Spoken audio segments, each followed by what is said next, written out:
Hello there, welcome to NTV English News Bulletin. I am Bhavana Casey. In the beginning, we have the headlines. Parliamentary deliberations on annual budget continues today as well. Prime Minister Nepal to present government's annual report before the House today. Province governments under pressure to make public their policy and programs. Kosi and Lumini provinces unveiling their annual plans today. US and its allies push both Israel and Hamas to accept Gaza ceasefire proposal. Negotiations come as Israeli forces continue pounding Rafah.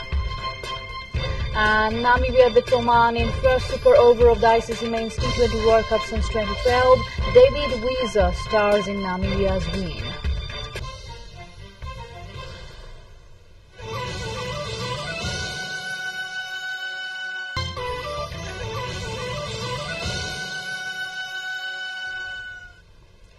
Welcome back. You are with the NTV English News Bulletin. Now we have the news in details.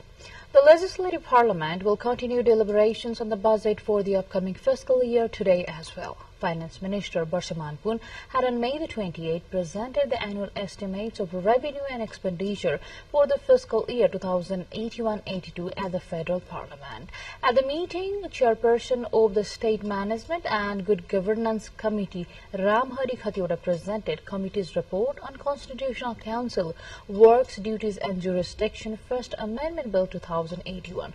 Also today, the Parliament will see Prime Minister Pushpa Kawal Dahal presenting the annual report of the Government of Nepal of the previous fiscal year. The Parliament meeting, meanwhile, is underway.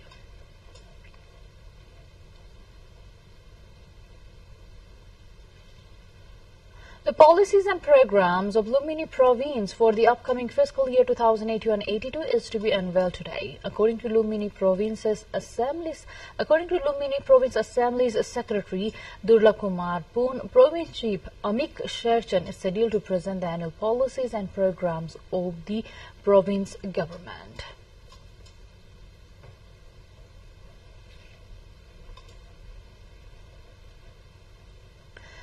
The policy and programs of the Kosi province government for the upcoming fiscal year will also be presented today. Minister of Internal Affairs and Law and Governance spokesperson Leela Ballabh Adhikari shared that the province cabinet meeting held today approved the annual policy and programs and decided to request the province chief Parshuram Khapung to read out the annual policy and program at 4 p.m. Likewise, the meeting approved the 6th annual report of the Auditor General 2081 to be submitted to the Provincial Assembly.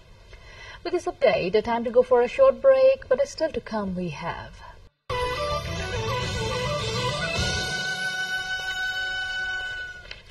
Welcome back. You are with the NTV English News Bulletin. Now we have more updates from the home front. Nepal today is celebrating National Day for Elimination of Racial Discrimination and Untouchability today. The day is celebrated every year on Jyeshtha 21st of the Nepali calendar. 21st Jyeshtha commemorates the day when Nepal was officially declared the untouchability-free nation on 21st of Jyeshtha 2063 BS by the then interim parliament following reinstatement the People's Movement in 2006. The government has also brought caste-based discrimination and Untouchability Offence and Punishment CVDU Act to bring the rights violators under the ambit of law. However, instances based on racial discrimination and untouchability still persist in the Nepali society due to deep-rooted social construction. In a recent report published by the Amnesty International, authorities in Nepal are failing to protect Dalits, the so-called minority caste, from the systemic and widespread caste-based discrimination. The Dalits in Nepal, who make up approximately 13.8% of the population, face severe discrimination in every aspect of their lives, including their everyday experience in accessing land, education, livelihood, marriage, place of worship, security and health, and the right of citizenship. Meanwhile, President Ramchandra Paudel has underlined the need to wipe out racial discrimination and untouchability so that an equitable society could be built. Extending a message of best wishes on the occasion of the National Day for Elimination of Racial Discrimination and Untouchability today, President Paudel viewed racial discrimination and untouchability as severe hindrance to national prosperity. He wished the day inspires all to be active for ending the wrong practices. Racial discrimination is a social and moral blot. It is a crime, the President has said.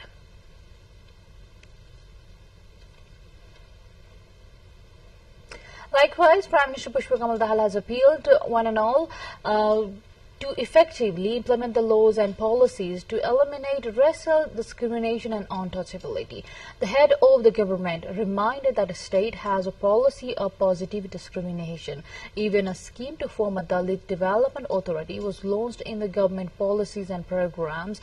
Even the Dalit campaigns would continue overseeing state activities so that the struggle for justice could be realized soon, the Prime Minister had said in his message. This year's monsoon is expected to enter Nepal from June the 13th. The monsoon has reached India's northeastern territory, Bangladesh.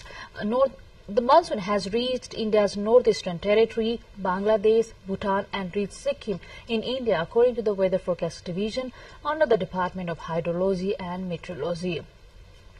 Rozan Lamisani, meteorologist of the division, said that monsoon will enter Nepal around June the 13th, and there is a 35 to 55% of chances of more than normal rainfall in most parts of the country during the monsoon. Climate expert Dr. Dharmaraj Upreti says that this year's monsoon has reached India's Assam, Sikkim and surrounding areas since last Saturday.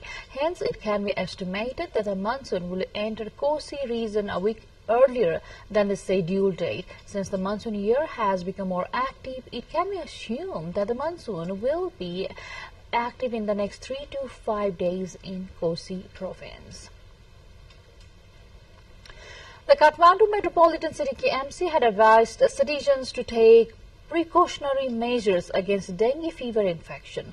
With the temperature on the rise and the monsoon season approaching, the local government has cautioned the Denizens about the heightened risk of dengue.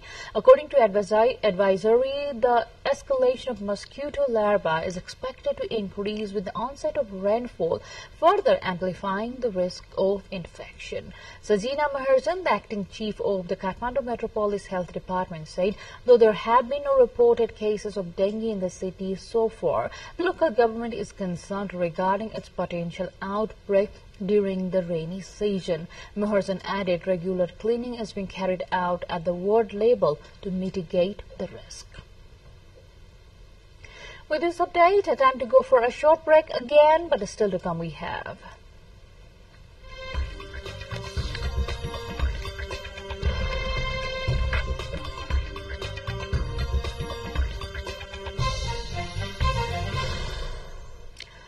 Welcome back. You are with NTV English News Bulletin. Now to the updates from the international front. The U.S. government has every expectation that Israel will accept a ceasefire proposal that would begin with a 6-week cessation of hostilities in Gaza if Hamas takes the deal, according to National Security Council spokesperson.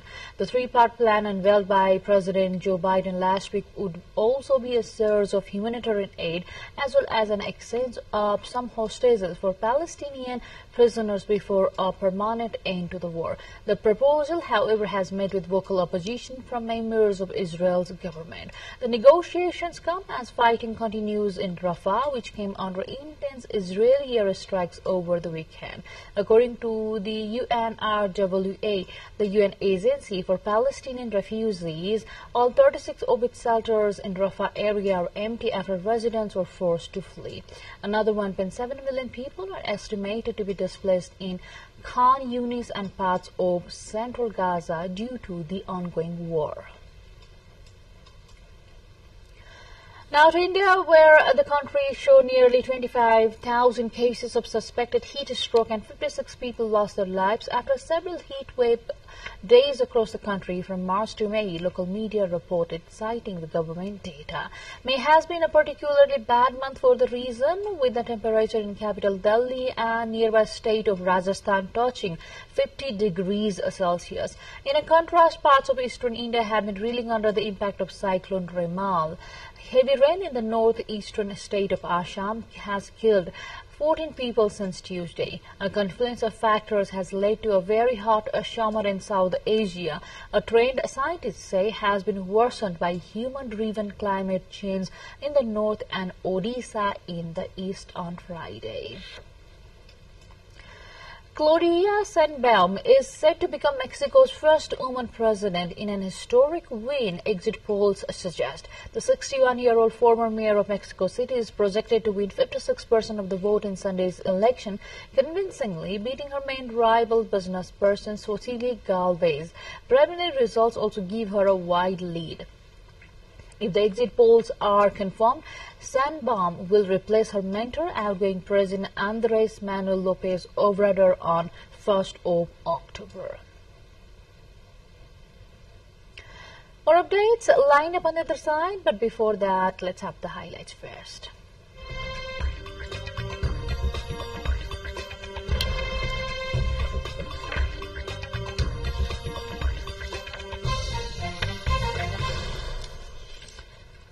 Visitors to a riverside garden in Ibaraki Prefecture of Japan enjoyed a traditional wedding ceremony procession on a boat amid irises in a full bloom. Itaku City, northeast of Tokyo, is surrounded by lakes and rivers, where boats plying waterways was once a daily form of transportation. Until the 1960s, it was customary for brides in white wedding kimonos to be seen on rowboats heading to meet their bridegrooms. The revived tradition has become a highlight of the annual Suigo Itako Iris Festival. Recently, married couples or those planning to marry sent in an application to the city for a chance to take part in the event. The ceremony can be seen on Wednesdays, Saturdays and Sundays through June the 16th. Now to sports.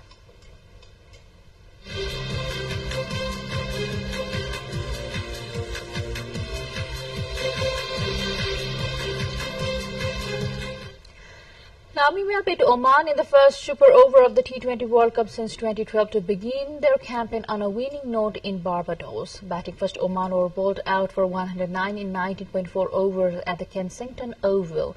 In reply, Namibia also stopped at the same team score, with Jen Fry Link making 45 in 48 balls and Mehran Khan taking 3 for 7 to take the game into the super over. Namibia's Gerhard Erasmus and David Weiser smashed 21 runs in the one-over eliminator, and Oman could manage only 10. Earlier, Namibia's South Africa-born left-arm fast bowler Ruben Truppelman created history as he became the first player in history of T20I cricket to take 2 wickets of the first 2 balls of a match. The 26-year-old achieved the feat when he dismissed opener Kashyap Prajapati and Oman skipper Aqib Elias for golden ducks on the first 2 balls of the match after Namibia asked their opponents to bat first. Kylian Mbappe has signed a contract to join Real Madrid on a free transfer when his Paris Saint-Germain deal expires on 30 June. The French striker verbally agreed to move to the club in February and then announced in May that he would leave PSG at the end of the season. Mbappe, aged 25, has now signed terms with Real Madrid and will move to Spain when the La Liga transfer window opens on 1st of July. Madrid are expected to announce the deal next week and could formally present the forward at the Bernabeu before Euro 2024. Mbappe, a World Cup winner in 2018, is PSG's record goal scorer with 256 goals since he joined them from Monaco on an initial loan in 2017. With this update, we come to the end of this English News Bulletin, but before we say goodbye, let's have a quick reminder of the major stories making to the headlines of this edition. Parliamentary deliberations on annual budget continues today as well. Prime Minister Bahal to present the government's annual report before the House today. Province governments under pressure to make public their policy and programs. Kosial nominee provinces unveiling their annual plans today. US and its allies push both Israel and Hamas to accept Gaza ceasefire proposal. Negotiations come as Israeli forces continue pounding Rafah. And Namibia gets Oman in the first super over of the ICC Men's T20 World Cup since 2012. David Visa stars in Namibia's game. That's all we have in this edition of English News Bulletin. We shall see you again with next round of English Bulletin at 6 in the evening. Till then, have a great time ahead and stay tuned with us to catch the latest news updates and other programs. Namaste.